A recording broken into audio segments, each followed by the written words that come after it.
Too windy at the moment. I'm walking out last night at about 1 a.m.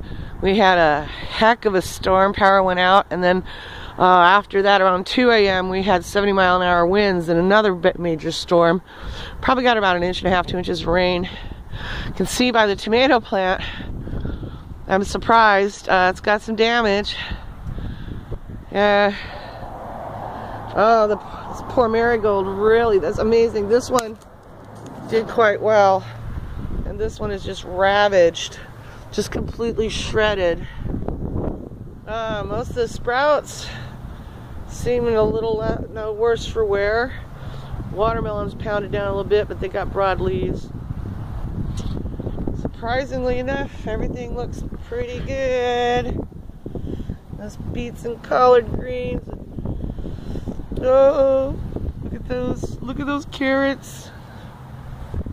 Oh yeah, and got a lot of damage on the mature collard greens.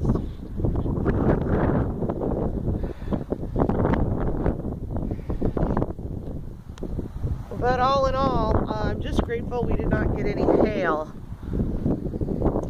There's nasturtiums coming up. Everything's all pretty good. Onions. Alright, not too bad. Alright, gotta rescue the tomato plant now.